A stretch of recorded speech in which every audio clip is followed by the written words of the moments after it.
thank you very much. It's an honor to be here today with community leaders from across our country whose incredible work is helping young Americans live a drug-free life. So important.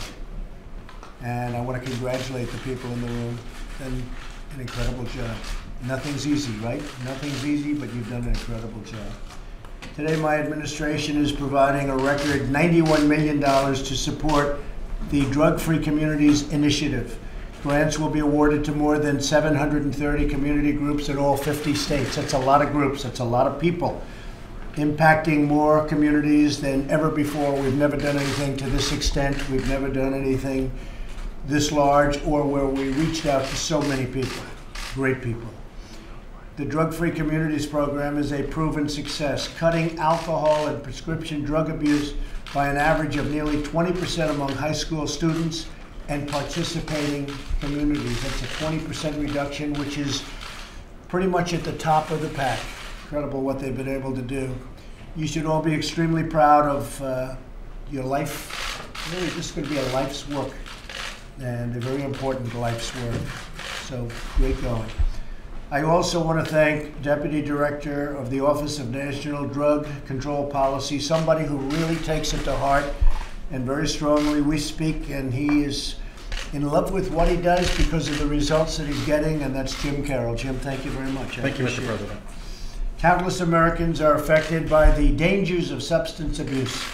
Many of us have a friend, a colleague, or a loved one who has struggled with dependency. I had a brother who had a very big alcohol problem. He was a great guy, a great life, great potential, best looking person. I have to admit he was much better looking than me, but he was the best looking guy, had the best personality, but he had an addiction to alcohol. It's all an addiction, and it really destroyed his life. It was a very tough thing for our family. Sadly, in 2017, an estimated 134 Americans die each day from opioid-related overdoses. 134 people a day. My administration supports ongoing bipartisan efforts to pass legislation to combat the opioid crisis. We're dedicated to ending this crisis, and we will end this crisis, or at least we'll get it down to a level, Jim, where we can do things and maybe go from there, but we're getting it down to a level that's a lot lower than people thought possible at the time. In 1 year, we reduced high-dose opioid prescriptions by 16%. We increased funding by $6 billion to combat the opioid crisis. That's a record. We got that approved just last year, and the money is now starting to flow through the system. We declared a public health emergency and launched a nationwide public awareness campaign. We're expanding treatment and recovery support services. We're holding drug traffickers accountable for their crimes. We're really going after the traffickers. I've always said that's the biggest thing. And frankly, the punishment is getting stronger and stronger. Maybe at some point, we'll get very smart as a nation and give them the ultimate punishment. In a few moments, we're going to hear directly from the incredible coalition leaders and youth representatives that are with us today. But first, I'd like to ask a great friend of mine who's been with us for a long time and somebody that's really done a beautiful job, Deputy Director Jim Carroll, to say a few words. Jim, please. Thank you, Mr. President. It's a great honor to serve as the head of National Drug Control Policy for you. What is also a great honor is being able to work with the communities and to work with these community leaders throughout the country. I go around the country, and in fact I go around the world with some of the programs that you're putting in place. And what we're seeing is, quite frankly, people who are a bit surprised by the level of commitment that you have shown. And quite frankly, it's not just a financial commitment that we're talking about today with the record number of dollars being put towards these resources, the record number of communities. 60 million people are living in a drug-free community. But candidly, Mr. President, I think that they have been overwhelmed by your personal commitment, by your passion and compassion on this subject. When I'm out on the road, that's what I hear, or people have really taken to heart the words that you have given them, in addition, of course, to the resources. but they really understand. So I'm very eager for you to meet 6 of the 731 today, led by General Dean. That's right. And so thank you for allowing me. You told me at the beginning to be relentless, and you meant it across all 3, to be relentless on education and prevention, relentless in making sure people get treatment, and of course be relentless on interdiction and stopping the drugs. And thank you for your support. We're doing all 3. Thank you very much, Jim. Beautiful. General, how about saying a few words, please? Thank you, Mr. President. It's an honor to be here.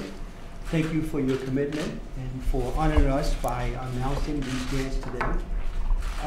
Since I left the Army, I have been serving and had the pleasure to serve as the chairman and CEO of Community Anti-Drug Coalition of America. It's been 20 years come this Friday. In that fight, we have built and had funded through the Drug Free Communities Program over 2,000 coalitions, of which there are 731 actively now. Working with the Office of National Drug Control Policy, we've had this program. CATCA took this concept to ONDCP and to Congress and got it enacted into law. And over the last 20 years, working with previous administration and yours, we have kept it funded, and we are so excited to see that the dollars now are nearly approaching $100 million. I would say to you, Mr. President, that as you cited, the results that these coalitions that are represented here today are achieving are exceptional. I can think of no other grant program in Washington that can achieve so many results for the amount of dollars that are put into them. I would say to you also that we have helped these coalitions through our training and through our Coalition Academy. And I would say that if you look at the country, and you know this well, Mr. President, there are more than 3,000 counties in the United States, about 3,300 counties. We currently, over the 20 years, have built 731 of these coalitions.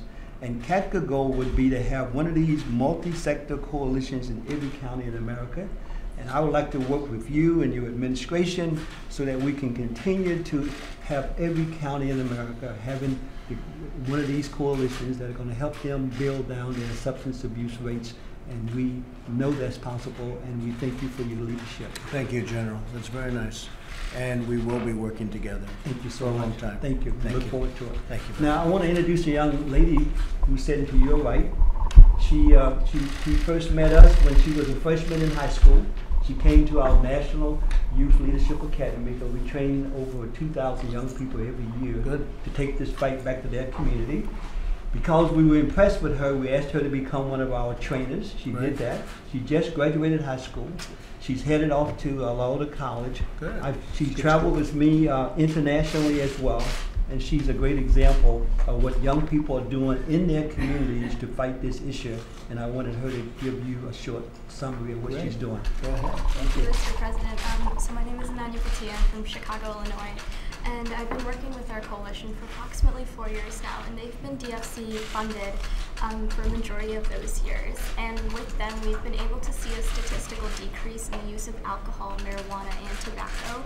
And through CATCA, as General Dean mentioned, I have the ability to collaborate with youth across our country who likewise have been funded by the DFC grant. And together we are able to notice that you are giving us the power to work truly in our communities from a bottom perspective going up. So this March, I actually had the opportunity to go to Vienna, Austria, as the U.S. Youth Delegate for the United Nations Commission on Narcotic Drugs. And there I was able to collaborate with youth from across the world. And I was comparing and contrasting different ways of prevention that's done across the world. And truly, the ONDCP's DFC grant is one of a kind, because we are giving power to the local communities to do what they deem necessary. And so I truly wanted to thank you for giving all that power and trust to the local communities to deal with these local problems. So, Thank you. That was so beautifully done. Wow. I almost want to applaud. Well, see, now with all of these people, you're going to become very famous, and you'll probably end up being a television star. And you'll forget all about me, right? Thank you, God. I appreciate it. Really good. Would you like to say something? Oh. That's a tough one to compete. You have a point there, Mr. President. My name is Jacob Hewitt. I'm from Scott County, Tennessee, and I'm honored to be here. I have to tell you, I'm the least deserving person to be able to represent my county. And for the past 5 years, I've wanted to do nothing but help my community.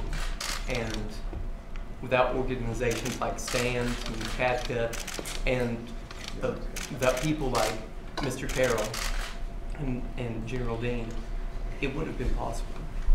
STAND altered my life. My family, they have a long history of drug and alcohol abuse, and my parents, they were the exception. And I kind of realized that the good life I've had, they weren't able to. My grandpa, he was in World War II. He got wounded, and he coped using alcohol in his PTSD.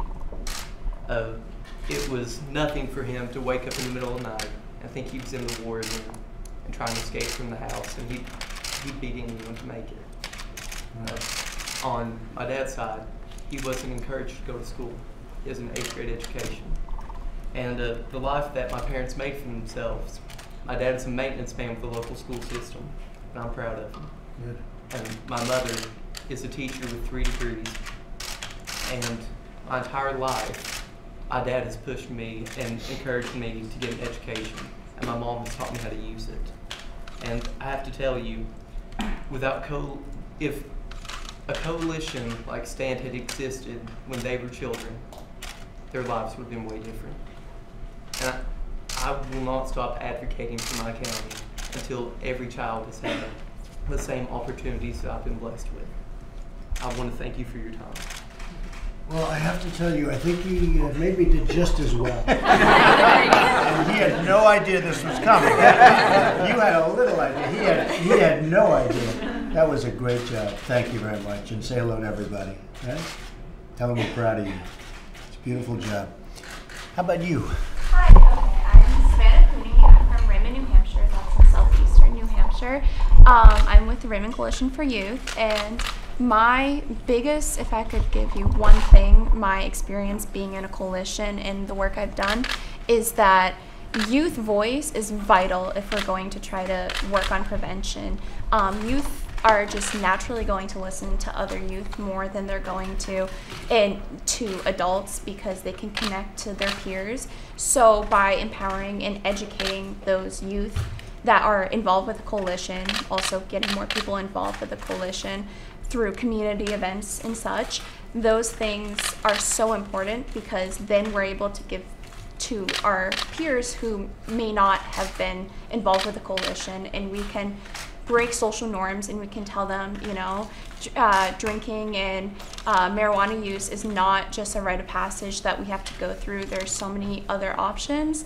And coming from New Hampshire, we do have in the whole country does have an opioid crisis. And although we are working directly with that, we are very certain that if we keep working with the alcohol and marijuana prevention with teens, that is really where we're going to find that's the start that then becomes an opioid crisis. So although we have to work directly with the opioid crisis, working with the prevention of, you know, youth using alcohol and marijuana is just as important, because that's where it all starts.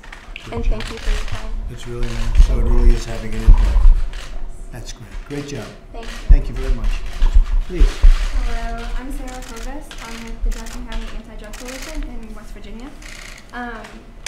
All I'm going to say is, with this grant, we have seen such a major change among our youth in our county, and it's been like, it's crazy because we see it all the time, and we see people change their minds and see people change their lives because of what we're doing. And yeah, it's just great. Great place, West Virginia. You just left. Yes. Incredible people. Well, thank you all very much. You're really very inspirational. We're going to stay around and talk a little bit, and we'll let the media leave. I hope you miss the media when they leave. But I really appreciate those few statements, because they were really beautifully delivered and said, and I know they're said from the heart. So thank you all very much. Thank you, everybody. Good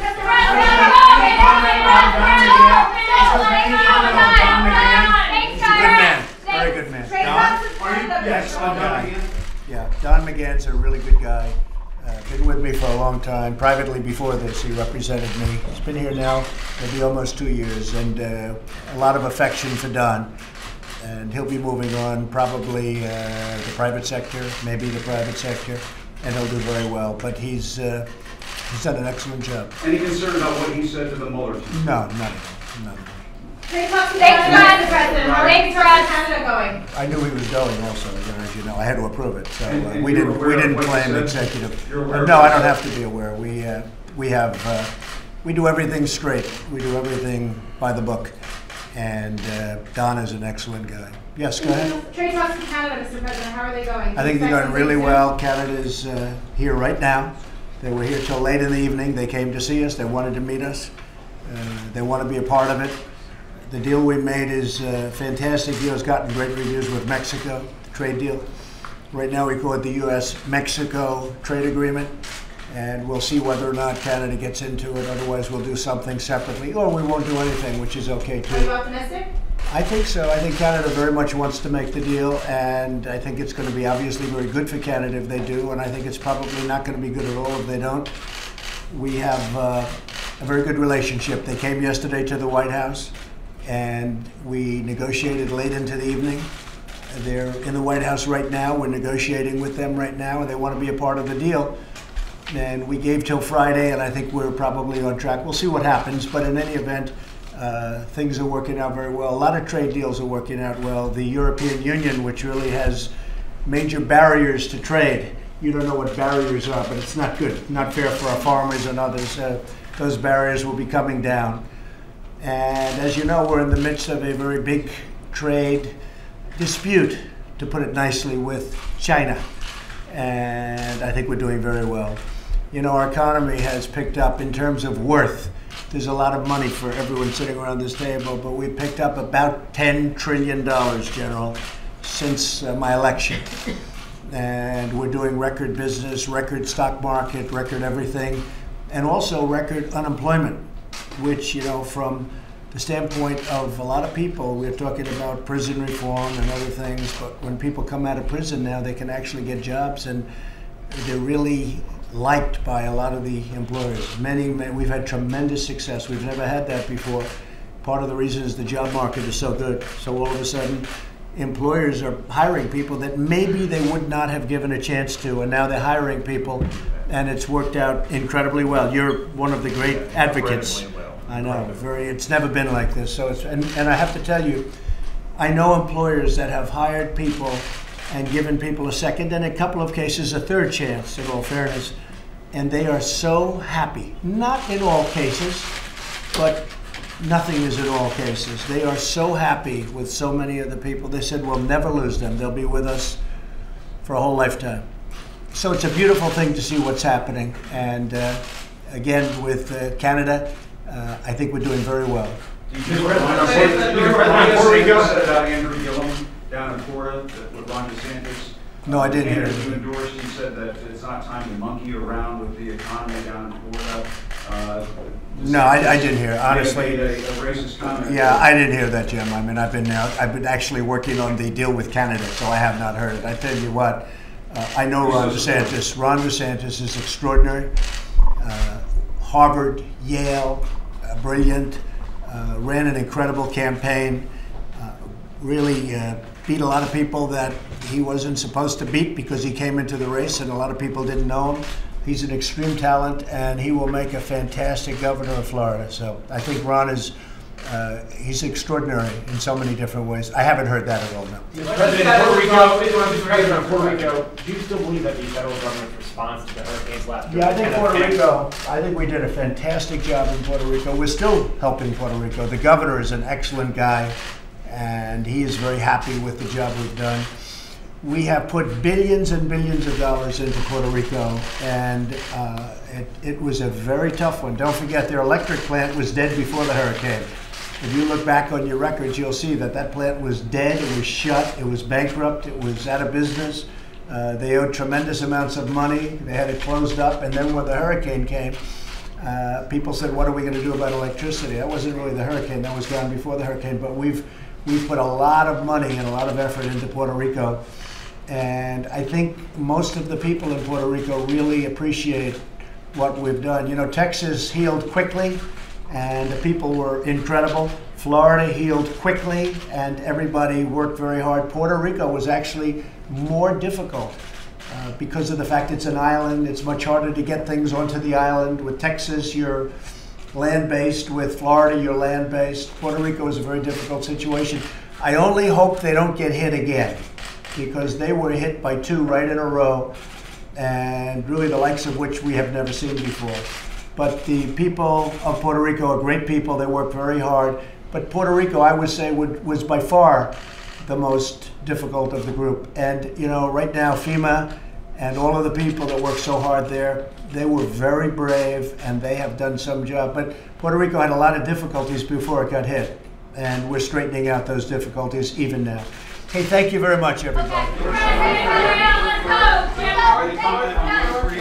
I think we're doing well with North Korea. We'll have to see. I think part of the North Korean problem is caused by our trade disputes with China. China's been taking out about $500 billion a year from the United States for many years, and we can't let that happen. So when we started working a little bit against China, and we have a great relationship with China. I have a great relationship with President Xi. I think he's a terrific man, a terrific person. But we have to straighten out our trade relationship because too much money is being lost by us. And as you know, China is the route to North Korea. 93% of the product and various things that go into North Korea go in through China.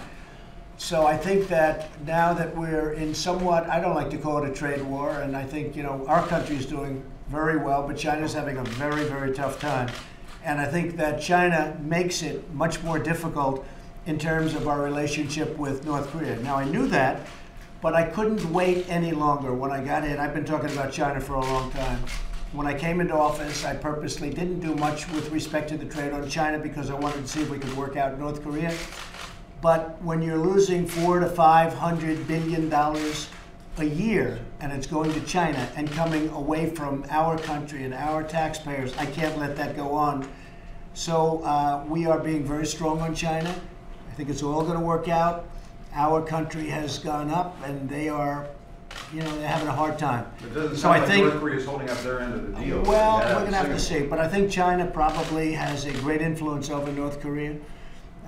I have a fantastic relationship with Chairman Kim, as you probably know, and we're just going to have to see how it all ends up. But I had to move on China from the standpoint of trade because it really was not fair to our country. We were just pouring money. For many years, presidents, they closed their eyes. And I'm talking about not President Obama, I'm talking about many presidents. And they closed their eyes, and hundreds of billions of dollars a year was pouring out of the United States and taxpayers and everything else. Even if the So tariffs we had have to a do negative that. impact on your voters, on your supporters? No, I think we're going to have a very positive impact. I mean, if you look at the polls, based on the polls, it's positive. Based on the polls, it's the highest in the Republican Party, I guess, forever or for a long time. And it's been, I don't do it for the polls. Honestly, people won't necessarily agree with this. I do nothing for the polls. I do it to do what's right. I'm here for an extended period of time. I'm here for a period that's a very important period of time. And we are straightening out this country. And one of the biggest things we want to straighten out is what the people in this room represent. That's drug abuse and alcohol abuse and all of the problems. And I think it's something that maybe a lot of people don't talk about. You know, we'll talk about other things. But to me, this is just as exciting as creating a Space Force or sending rockets up or doing so many of the things that we're doing.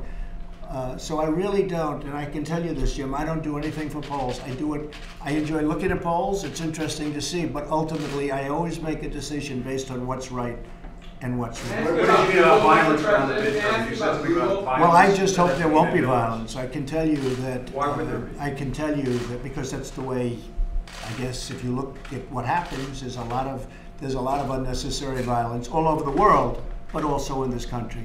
And I don't want to see it. Yes? May I ask you about Google, sir? What would you like the federal government to do about Google? Well, I think that Google and Facebook and Twitter, I think they treat conservatives and Republicans very unfairly. I could tell you that I have personal experience. I have a lot of people on the various platforms. Dan would tell you probably over 100 million, over 125 million. What is the numbers, Dan, here? Dan? What We're is at it? about 160 million across all the platforms. 160 Instagram, million Facebook, people. Twitter, I have Snapchat. numerous platforms. But that's a lot of people. But I can tell you when things are different. And all of a sudden you lose people and you say, where did they go? They take it off. Now, I don't know if it happens to the other side, but I can say that with respect to Google and Twitter and Facebook, there is a big difference. And in fact, I hear that they're holding hearings in Congress over the next couple of weeks. And I think it's a very serious problem because they're really trying to silence a very large part of this country. And those people don't want to be silenced. It's not right, it's not fair, it may not be legal, but we'll see. We just want fairness. Do you want to regulate them more? Is that what you're We're just going to see. We're just going to see. You know what we want? Not regulation, we want fairness. If we have fairness, we're all very happy. But you're talking about a tremendous amount. I mean, I'm president. You got me here. You're talking about a tremendous number of people. We want to see fairness. Very important. Thank you all very much. Okay, Ron, thanks for all. Thanks for out. We're going. Come on, Prime Minister Trudeau. I did. You did? I spoke to him yesterday. We had a very good talk. I spoke to him a couple of times. And you feel that before the end of the week you can bring Canada in the agreement? Hey, he called me. I didn't call him. Okay. And he was a positive call. He was very nice. He couldn't have been nicer. We'll see what happens. I love Canada. Like to hear that. And you know what? I love Mexico too. Which one is better? Like them both the same. All right, thanks, Thank guys. you. Okay, come on.